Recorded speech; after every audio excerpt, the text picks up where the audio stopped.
6, 5, 4, 3, 2. Hello, my name is Chandra Gaines. I am here at National Black MBA as 5, 4.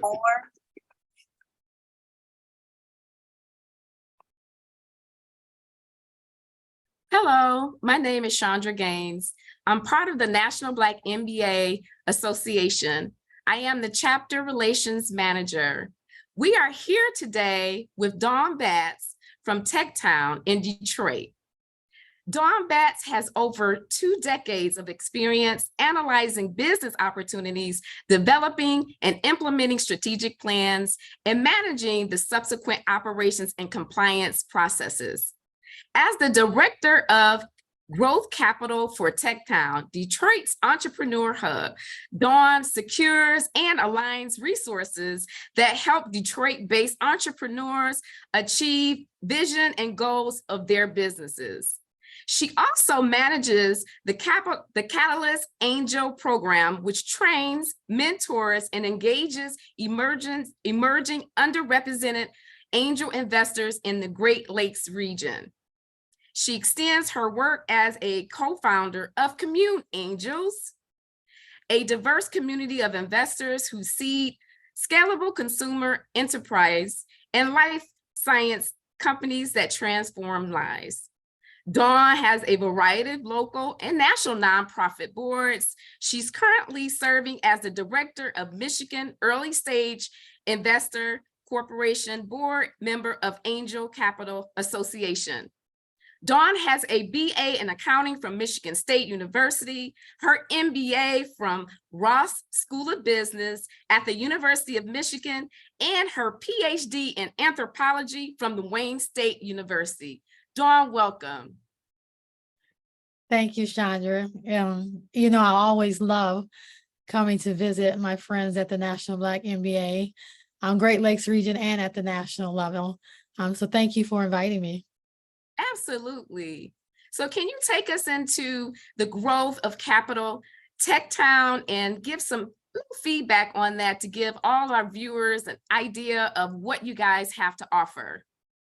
Indeed. If I may, I will share my screen so that we can have a good conversation during our lunch hour. Okay. Again, I want to thank everybody for allowing me to take up their lunch hour. Hopefully this will be food for thought. And hopefully you're also feeding the body while we're talking. So TechTown, I am from TechTown Detroit, as Chandra mentioned. TechTown is the entrepreneurial hub of the city of Detroit. We service both small businesses and tech-based businesses.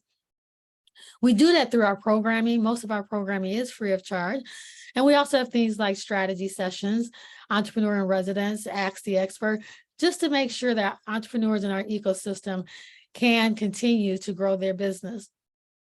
What we learned by doing that work, or I should say what we confirmed, because we know this, and we see the numbers, what we knew was that entrepreneurs also need funding. And we noticed that there was a funding gap in our ecosystem, as it is in many local and national ecosystems. So one of our ways to address that gap was through something called the Catalyst Angel Program.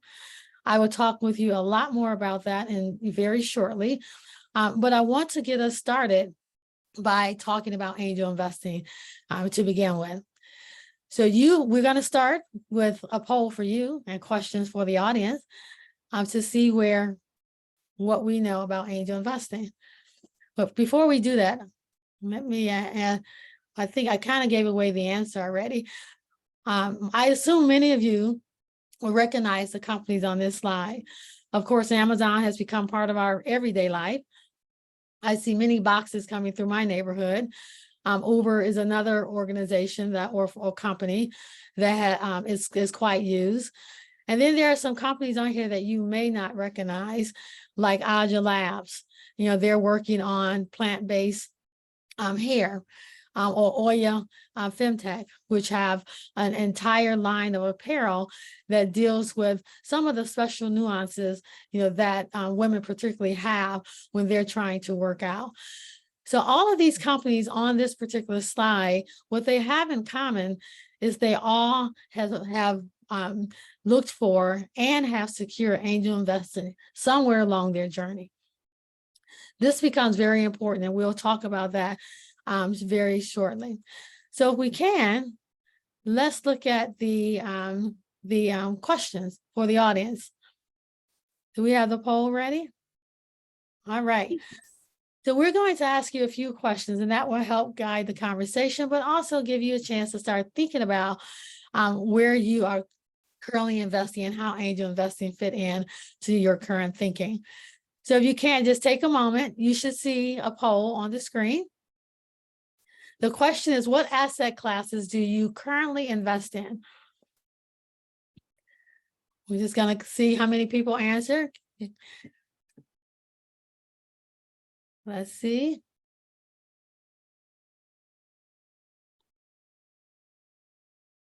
I don't see. Oh, is this to the audience, or is this just to the people on the speaker? Because I only see 5. It should be to the audience. Jasmine, can you confirm that? It's to the audience. Okay, because it says 0 out of 5. Okay. There we go. Thank you.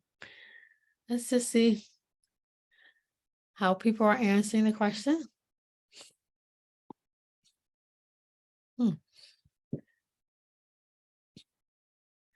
Okay. Those who have answered, stocks and mutual funds are some of the common investments that people are making. And that is very, very common. Usually it's through their 401k plan or some other type of organized investment instrument. Let's go to the second question.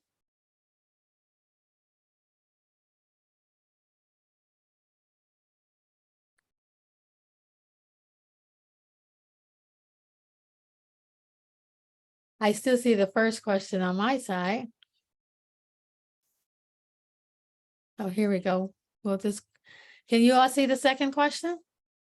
Yes. Okay, I see they answered it too. Okay, good. They got them all at one time. You have one full quiz at one time. Have you heard of angel investing before today? Yes, that is good.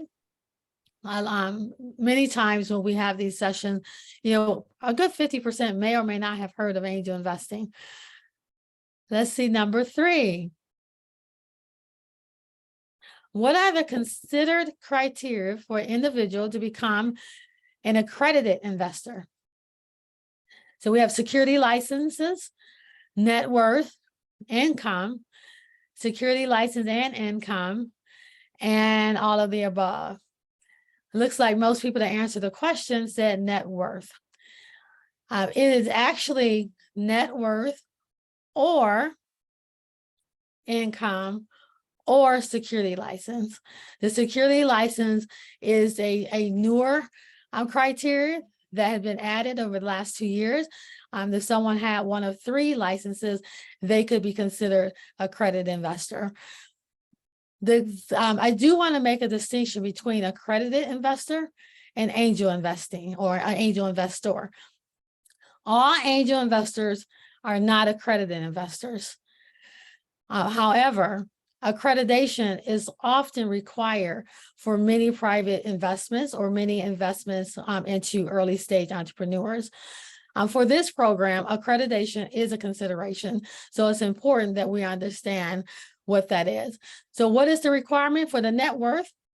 It is $1 million or more of net worth, excluding your primary residence. Or the income requirement is $300,000 for those who are filing jointly, or $200,000 for those who are filing single. This income requirement assumes that you've been making that amount for the past 2 years and expect to make it reasonably in the future. And the security license, I mentioned there were 3 Series 7, Series 65, and Series 82 are the three that have been so far have been deemed part of the accreditation status. So again, these are ors, not ands, and that's important to know. And our last question, how many angel investors do you know? We had most people say none, and then a few say less than 5 angel investors. And we find that also very common, which is the reason why this program became very important for us to implement.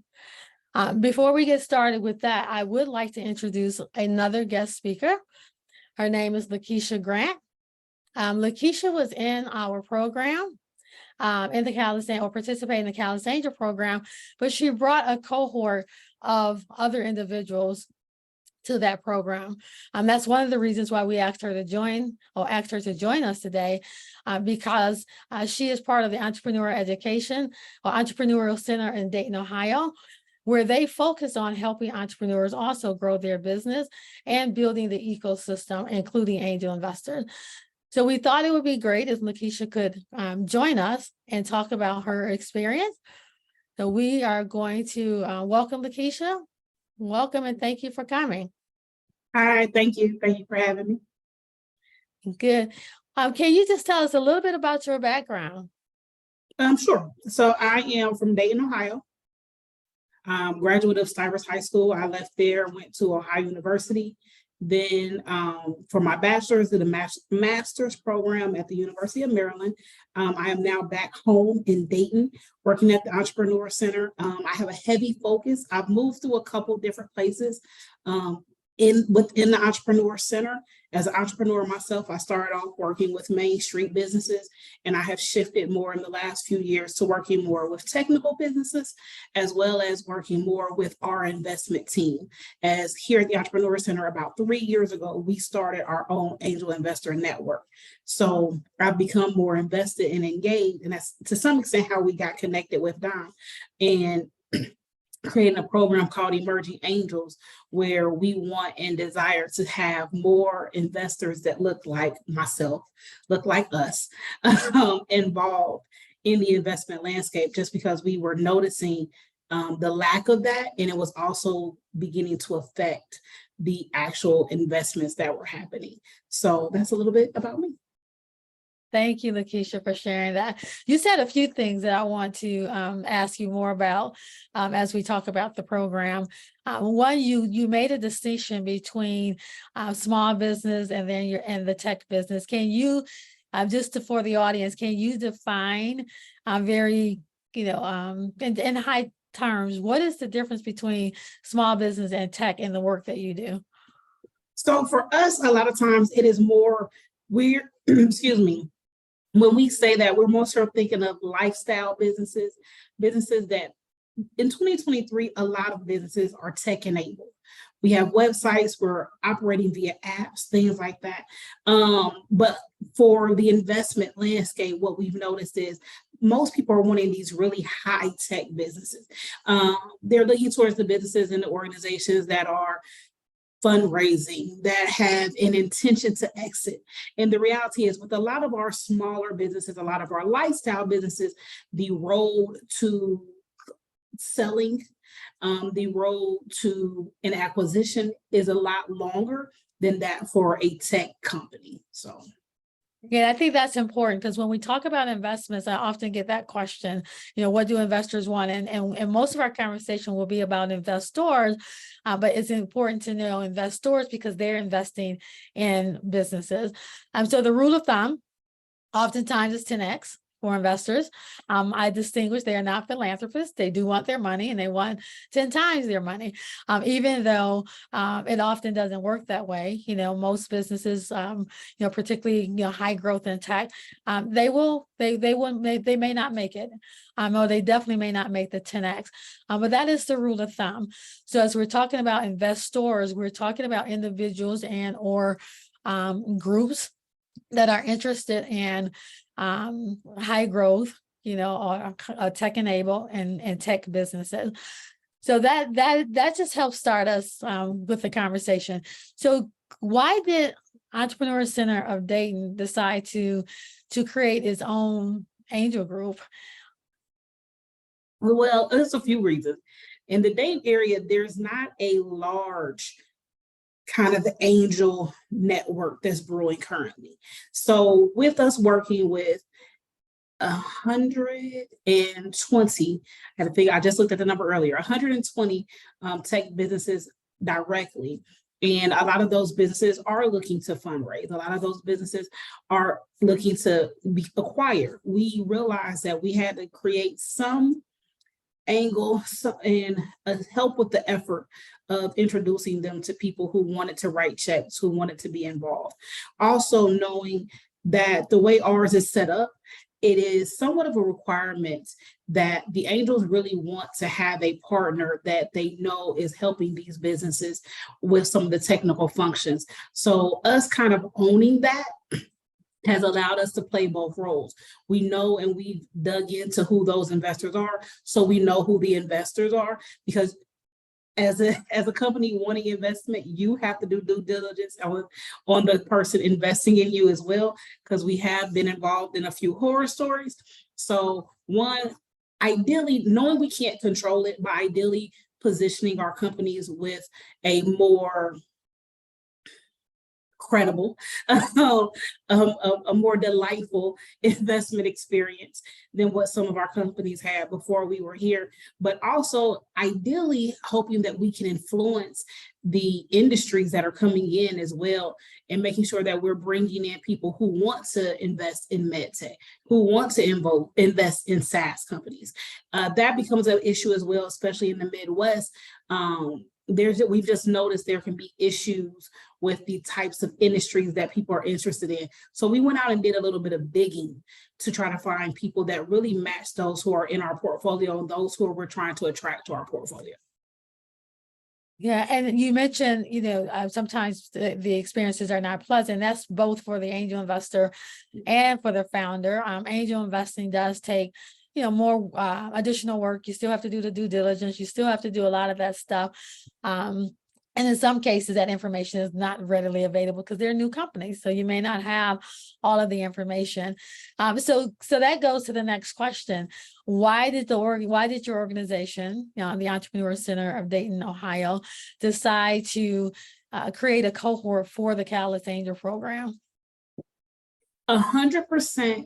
I forget how we initially met now, but after meeting you and learning about the program, I think it came through my coworker, Kim. There was some connection there.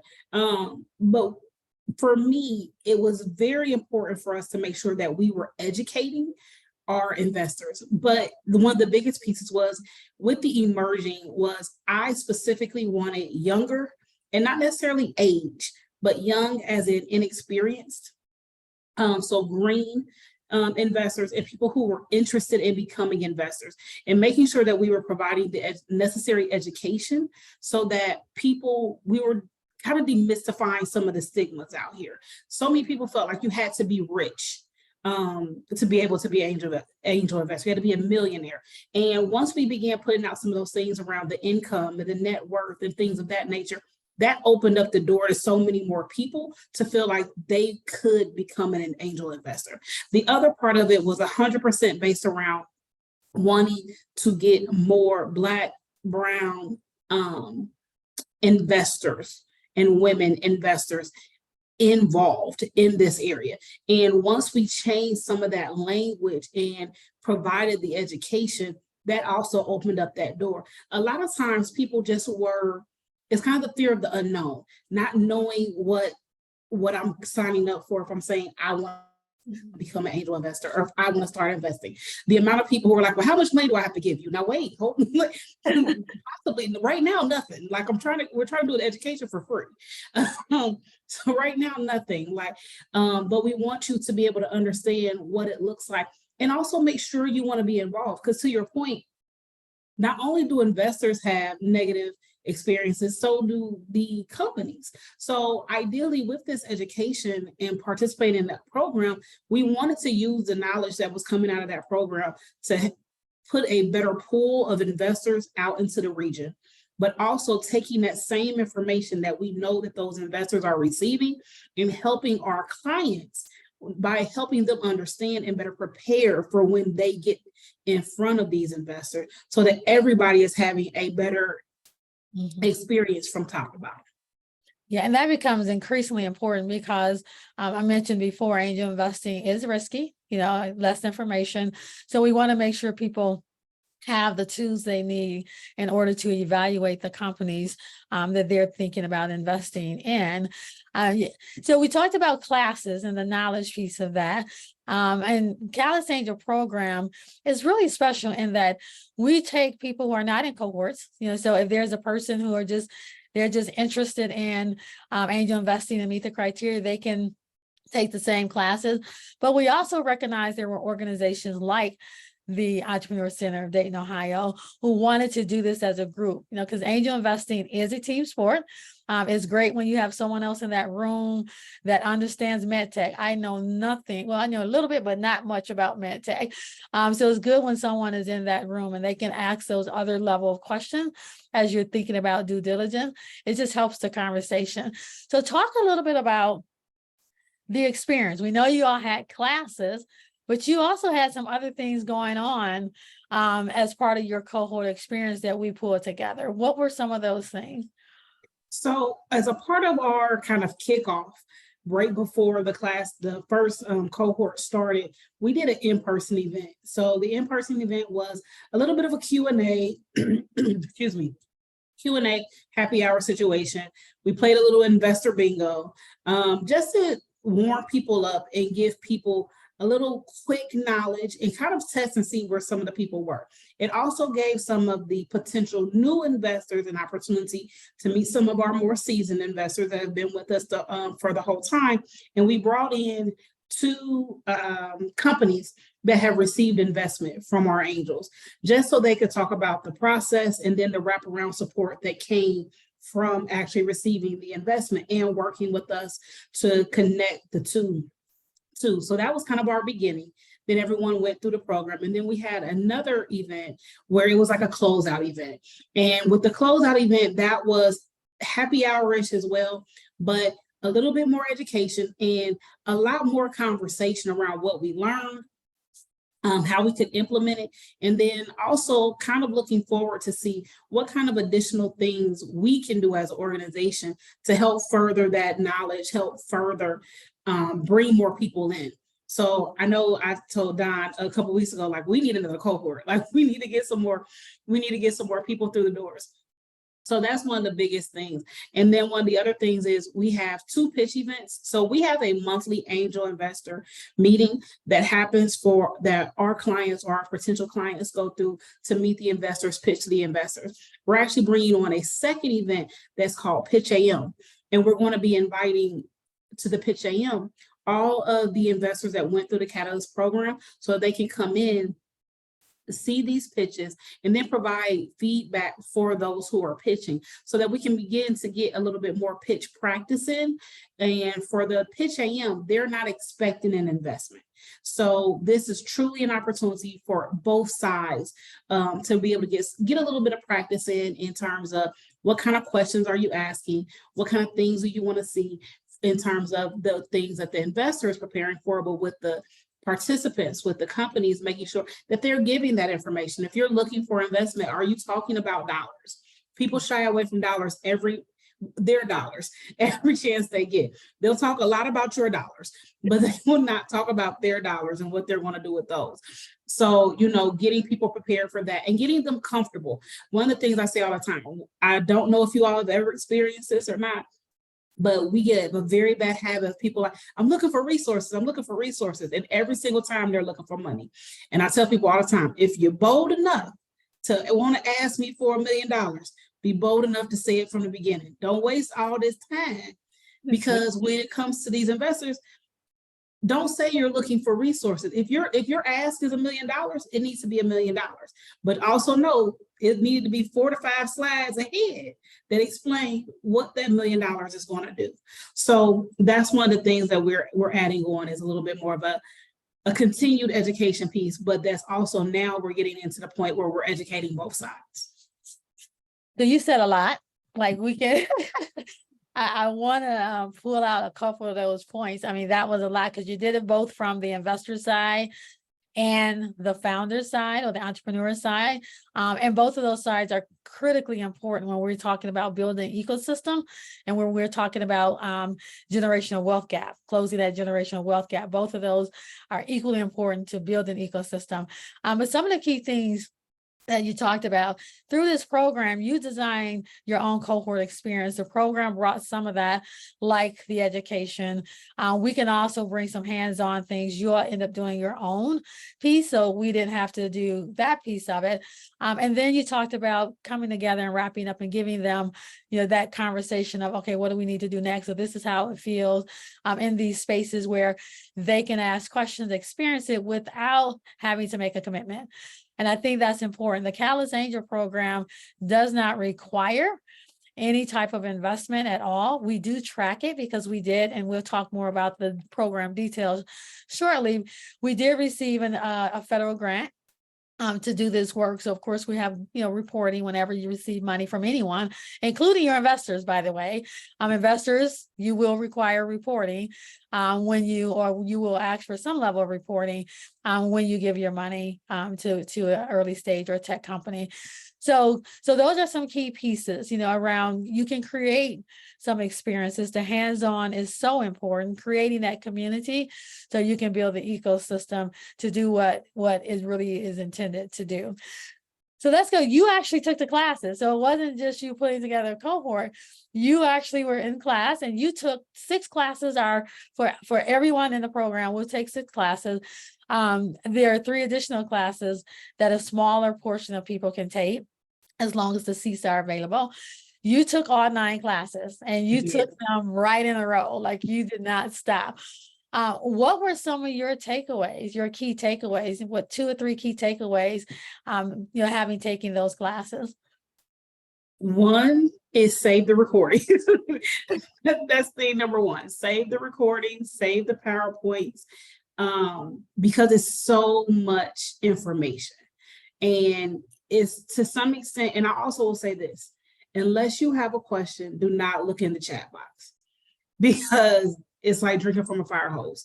But what I will say is it was one of the best ways to learn and be actively in it, because I felt like with the way the content was being pushed out, the examples that were being used, I was immediately able to understand the concepts, even things that I had not been familiar with. One of the reasons that I went straight through and didn't take a break and going into the second set of classes was because I just felt like I was on a roll. I was in that place where I just needed more information and I wanted more information. So for me, that was a big piece. But I took the classes last June, I think. December, yep. Yeah, so that's when I took my classes. I have reviewed those videos from the first session at least twice since then, just because you get in the middle of something and you're like, I think I've heard this before. I do know this. And you go back through. And so that's one of the biggest things. That was one of the biggest takeaways. The other one, I say don't look at the chat, but and I say that because there's so much information that comes up in the chat. Like it's almost like taking 2 classes at once, because you have the main session that's going on and you're getting all that information. And then you've got like a master's level situation happening in the chat. So the chat too, it fed me. Like it was like, I'm bouncing back and forth. I already have see a lot of squirrels anyway. So that was why I said that for me, because I was trying to be engaged in just everything. But I also thought that the presenters did a great job of giving you everything that was built into the presentation and then really digging into some of the deeper questions. Because what you'll see when you go into a cohort is that everybody's at a different level of education. You have some people who've probably been investing for years, but they want that additional stuff. And they just want a refresher. So you're getting deeper even in some of the first session classes.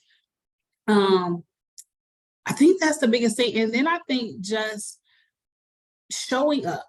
I know for a lot of the participants that we were pushing through, even though they were excited, they were hesitant because it was a thing of, Keisha, I don't know anything.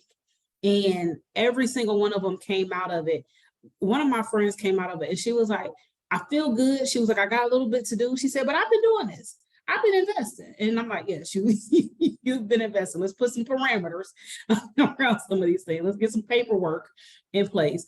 But yes, you've been investing. So I think that was the other huge takeaway, is that it made it feel even more accessible to everyone who went through it. No one walked out of it saying, I shouldn't have done this. This is too much for me. Everyone kind of walked out of the situation like, I can do this. I am doing this. Or they set a goal to say, you know what, in the next 2 to 3 years, this is something I'm going to put on my plate. Most of the people I've talked to have made a plan to at least have some dollars accessible to invest in companies in the 2023-2024 year. A lot of our people came through in January, so more so making that plan for the 2024 year. But that helps us as we're trying to build out our network, because we know, like, okay, we got some people who really come in they're serious. They want to write a check. They want to spend some money. And that's good news, because now we know that the intent of the grant is working. It's a long-term play, and it takes time. And that's what we've learned too. What is the journey of an angel investor, and how do we make sure that they understand their own journey, and begin to and kind of enjoy that journey, and create their own goals. And then we can see that money eventually get into the ecosystem and build businesses. Just a couple more questions, and then we will talk more about the program. I'll let you take a break, and we'll talk more about the program, and then take questions from the audience as well. You kind of alluded to this, but what impact do you hope by having more angel investors will have on your community? Definitely more investment that is coming from within the community. One of the things that we've learned recently where we differ from some other entrepreneurial cities is we don't have a true substantiated fund that's really pouring into our businesses. And we need that. We need that to help keep our businesses in the city of Dayton. We need that to bring businesses into the city of Dayton. So the goal really is to help not only sustain the businesses that are here, but also help grow some of the businesses that want to emerge within the community. That's the biggest thing. Excuse me. You got me all choked up. Oftentimes we don't get to hear that impact, and how it actually plays out, and then the goals of the cohort. So as we have a number of people, probably over 70 on this call, thinking about this, what advice or what comments do you have for them as they're thinking about their angel journey or participating in the program? I would say just go through the program. And I say that because even if you decide that I'm not ready today, even if you decide, I need a year or 2 years to get myself into a different place, a better space, having that knowledge and education now just helps to influence you on where you're trying to go and what you need to do. I know for myself, it was a thing of, what kind of companies do I really want to invest in? That was a big thing for me, and kind of selecting, not saying I would not invest technically in all, but it was pushing me to, do I have an area that I really want to be more involved in than others? Because another thing about it is really being able to not just provide the dollars to the company, but also being able to provide you and your level of expertise. So when I started thinking about that, I'm like, okay, that company sounds cool, and I would love to, be a part of their exit and get a couple of dollars back. But when it comes to like how much value I, as an individual, as an angel, can provide for them outside the dollars, I may need to start looking more at some specializations or some industries that I have a vast amount of knowledge. So that would be one of the biggest things, is just start. and gain that knowledge and see where you're comfortable. Also, starting, I know working as knowing that you are the MBA Association, I'm sure you're working with a lot of businesses. So you also have that ability to take that knowledge and help on the other side of the coin as well, in terms of helping our companies be more informed, but also helping our companies in how they handle themselves with the investor by just gaining that knowledge. Because sometimes it's not the actual work. Sometimes it's just helping them know what questions to ask, or preparing what questions are they going to be asked. So being able to help on that side as well, it becomes a larger pool, becomes a larger, I guess, level of ownership in terms of the process and how you can help control the process. Because one of the things I can tell you I see every day is we're getting more and more of our businesses who they need that support. They need that fiscal support. And it has been proven that the more of us that are showing up in that room, the more to invest, the more investments that are going to companies that look like us. So that's another thing. Like, even if you decide, you know what, today I can't do it, I'm not at any of those thresholds, that's fine. What else can you do to help? And how can you help inform and increase that market? So I think that that's one of the biggest things for me. I need to take you everywhere I go. Like, I can, I know, I really appreciate your comments. I mean, they are, for me, they're spot on.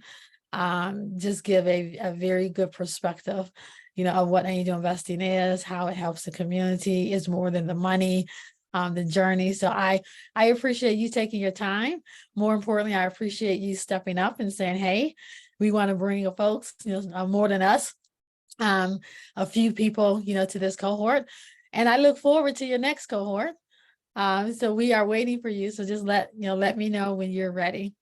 Okay. So we definitely will. I'll get on Kim. I'll force it down our throats. Thank you.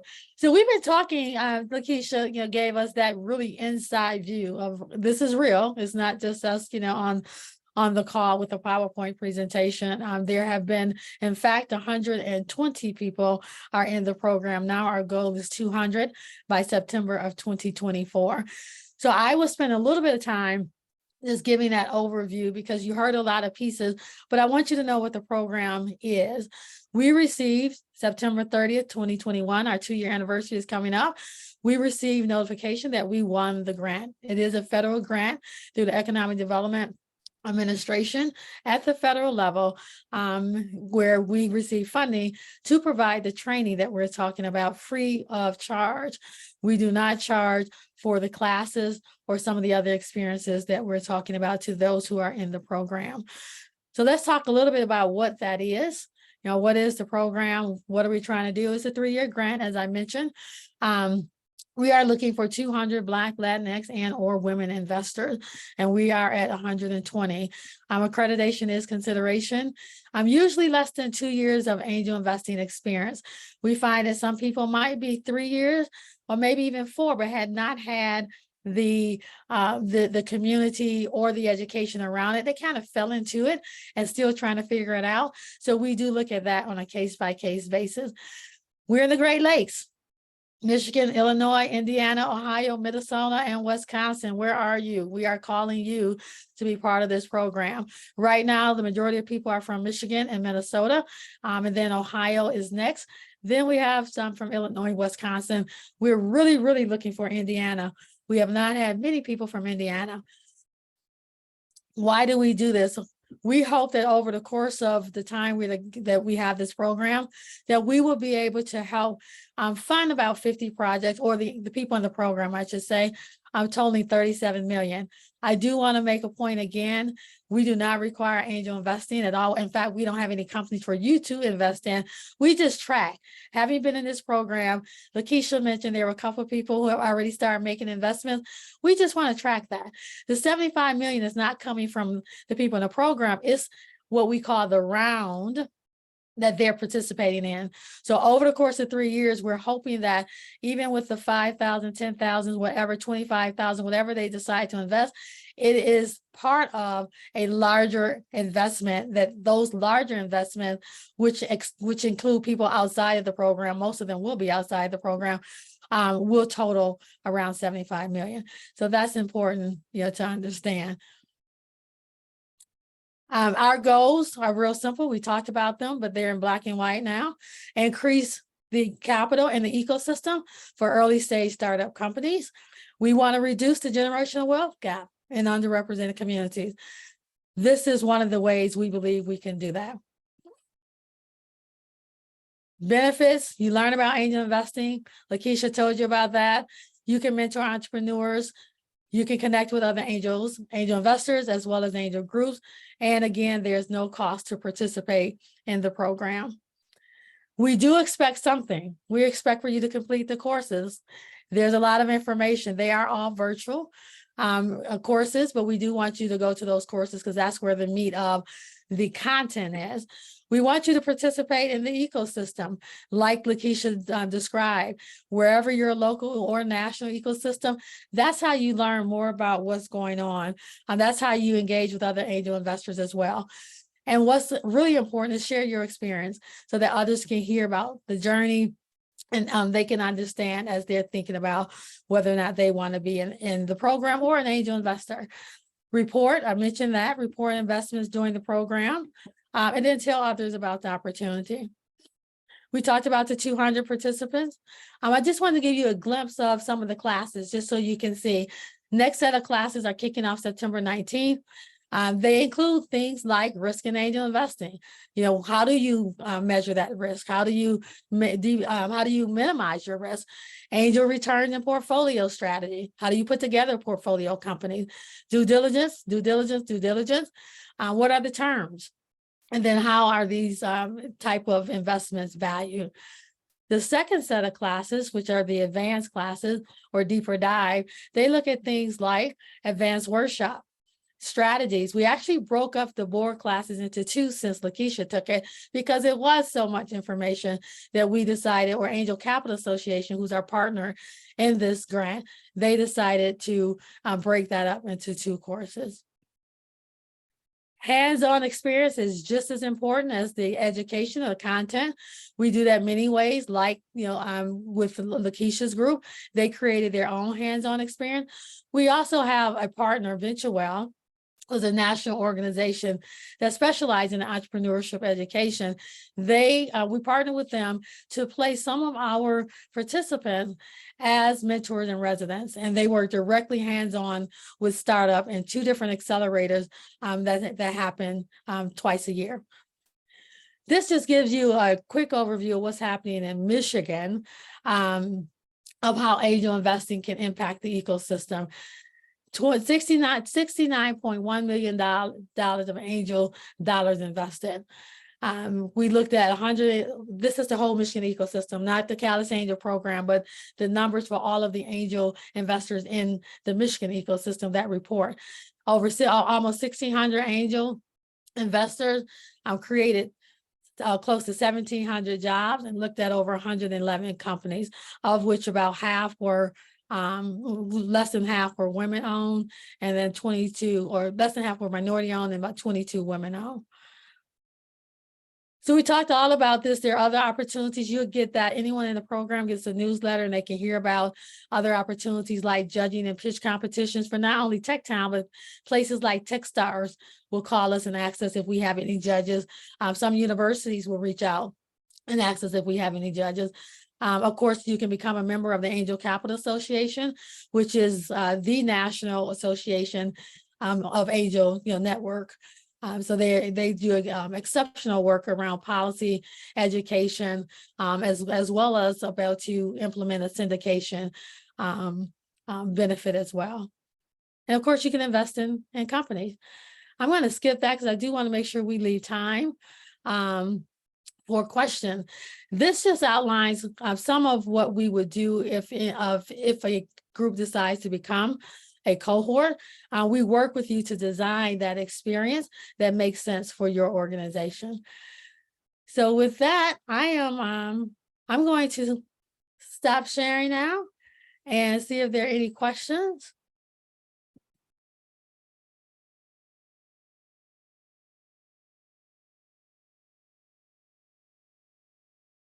Are there any questions you have from the audience yet, Chandra? I have more to share, but I wanted to make sure that we have time for questions. Yeah, so far we don't have any questions in the Q&A box. So you can continue. Oh, there's someone that's raising their hand. If you have any questions, audience, please place them in the Q&A box at the bottom of your screen, and we will make sure Dr. Batts can answer your questions about TechTown and angel investments. Okay, let's see. Okay, Dr. Batts, Victoria Bell, her question is, historically, individual investors who do not meet specific income or net worth tests, regardless of their financial sophistication, have been denied the opportunity to invest in multifaceted and vast private markets. Do you all have a solution to solve this problem? Well, I think on a federal level, two solutions, the two solutions have been placed forward. One, if you recall, the third way that you can be accredited is through securities license. So if someone has one of those licenses, they could also become, or they also can be accredited, notwithstanding their net worth or their income. So that was one response to that, because organizations like the Angel Capital Association, they're constantly looking at how is accreditation even defined, who's excluded and who's included. The second way is the whole idea of crowdfunding was an answer to that. You know, crowdfunding allow more people to invest. There are some criteria around crowdfunding. Is the thresholds are a lot lower. Their percentages based upon income. There's maximum, but that allowed more people to invest. Those are the two formal ways. The third way that I would say, it's not a direct solution, but I always encourage people to get on the pathway. What does it mean to get on the pathway, of being accredited? And that includes looking at and having that plan for the income or net worth, understanding what that is. Oftentimes, and at least I know when I grew up, those were not conversations we had. So just understanding what that is and how you could reach that, or seeing if there is one of the certifications that makes sense for you. Being engaged in the ecosystem. And again, crowdfunding is an option for people to start investing and understanding and looking at companies in a very active way. Okay, Dr. Batts, we have another question. What's the difference between angel investing and venture capital?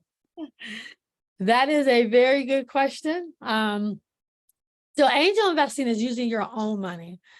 So you've worked, you saved up money, you're using your own money to invest in these companies. Venture capital uses other people's money. Sometimes it's high net worth individuals they call limited partners or LPs who might want to do higher amounts.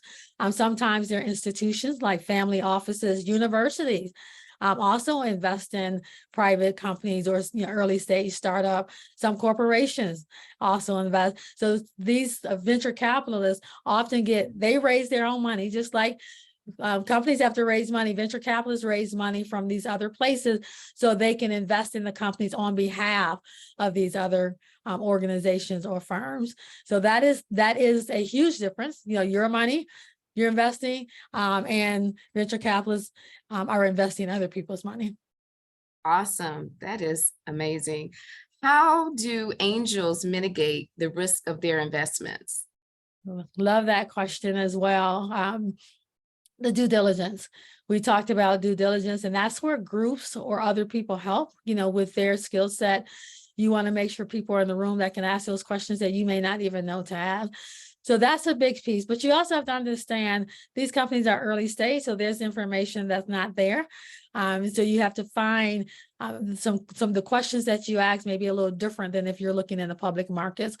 So it's very important to do the due diligence. It's very important to look at the team to understand, are they the right team to bring this solution at this time? Absolutely. And another question, how long does an angel investor hold their investment? They are really good questions. I'm loving this. So typically in angel investing, there's usually you look at 5 to 7, sometimes 10 years. Lakeisha alluded to exit acquisitions. Typically you're looking at that company to scale. And if when they scale or they grow exponentially, they position themselves a lot of times for an exit or another company coming to acquire them. So that's when you usually get your money back, is when there's some type of liquidity event. Something causes the company to have cash, and oftentimes that could be an exit or acquisition. So that is usually what people would say, 5 to 7, sometimes 10 years, assuming that there's money to get back. Again, I want to be careful. Everything you invest in will not yield your money back. Some of the research says if you invest in 10 companies, maybe 8, will not return any money. You might have 1 that return what you gave them. And then you might have another one that gives that more than 10x, that makes up for the rest of them. There's also it's not new, but it's emerging concept around revenue-based investing among the angel community, which could be 2 webinars in itself. But in that particular model, money is given back as the company is making revenue. So it's a faster return. It's a different approach and a different model, but I am beginning to see that model emerge in the angel community. Okay, so if I'm looking to invest, what's the deciding factor if I'm looking and comparing a couple of companies? I would say you always look at the team, because that is who there's an old saying, you're betting on the jockey or the horse. Oh, yeah. And I love horses. But yes, yeah, so usually, you're betting on the jockey. That jockey is usually more than one person. Team is very important. A lot of investors shy away from solo entrepreneurs because they know it is hard to start a business, and you're going to need more than yourself to be able to build that business. So that the team is really important. Another thing that's very important is scalability. Is there a market? Because you got to get your money back. So if you're only going to if the market is small, and if the market doesn't have growth or is declining, then it's doubtful that you would get the money back. So they're looking at, is there a market? How do you scale? And then if I had to pick a third thing, because they're probably more than 3, but you're also looking at, how are you going to grow it? Do they understand how they're thinking about it? We realize that they don't have all the answers. Founders are figuring it out. In fact, they shouldn't have all the answers. It should change from the time you see it to the time it becomes. It will change. So those are some of the 3 key pieces that you definitely want to look at. Okay, so I have a couple more questions. If I'm looking at a company, how deep should I go investigating this company? How deep should you go? I didn't hear the last part. I'm sorry. As you invest in an angel investor, how deep should you go investigating the company, meaning to make sure it's legit? Yep. There are different rules of thumb. Sometimes people align it with how much money you're putting in. So in other words, if you're putting in, a lower amount of money, whatever that is for that company, you have to think about it from the founder's perspective as well. If he's trying or she's trying to raise $2 million, and they are getting several investors. Rarely will one person give them that, or one institution. So they got to go through this process multiple times. So all your money is important, no matter what the amount is, but you also want to think about, what is my risk reward? So how do I measure my risk reward? So there are different levels you can go to. You definitely want to, again, back to the team, you definitely want to look at where they are in their growth process. And there are different stages of entrepreneurship, from what we call pre-seed, in the investment industry all the way to growth, or series, there are different series, A, B, C, but you're looking at where they are, and depending on where they are in that stage, the more information is available.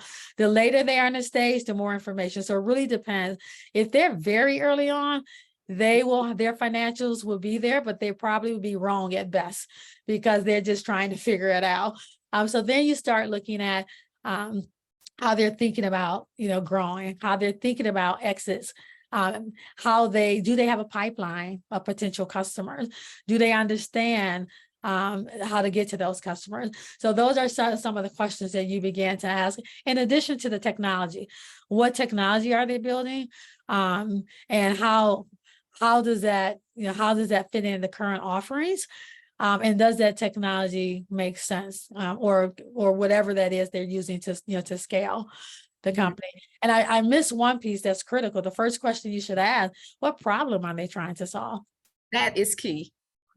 Yeah, oftentimes entrepreneurs get very passionate and in love with their solution, not understanding if it's a real problem or pain point. So that probably is one of the first questions. Their customer discovery. Did they do any? And what did they learn? And for me, customer discovery is that one-on-one conversation. Surveys do not suffice, for customer discovery. Yes. So some last comments, Dr. Batts, on anyone, our members, anyone that's part of National Black MBA, the entrepreneur arm, pillar. Any comments on anyone who would be considering being part of your program, what you have to offer? Yeah, so we have a process in place. If you could go to our website, at TechTownDetroit.org under capital programs, there's an interest form. The same thing I went over around the criteria you would see on that interest form. And we review those on a regular basis. And then they go through the process. If it's a yes, then we make sure we register them in class and start plugging them in various places. You met Lakeisha, so for those of you in the Dayton area, I would suggest you plug in, to the Dayton Center. I have my cup. Minnesota has a huge I cup. noticed that. They did an Angel Fest in May that I had the opportunity to visit. So plug in your local ecosystem so that you can begin to hear the lingo, the flow, understand what problems people are trying to solve. Begin to understand your theses, meaning what do you want to invest in? And I think that's another part of in program and out of program. Yeah, so we've had a couple of people who have already reached out to me, Dr. Batts, in Ohio. One of our chapter presidents, Ms. Barbara, she wants Ms. Grant's information. So she's very excited about that. I just want to recap the Great Lakes target for the grant is Michigan, Ohio, Minnesota, Indianapolis, Indy, and Wisconsin.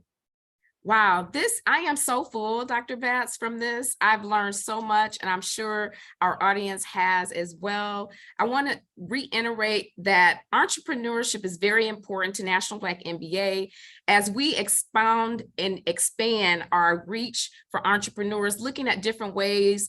There were some keywords that were mentioned that is part of our platform is pitch competitions and scale up. So all of these buzzwords, these are things we're already practicing here at National Black MBA.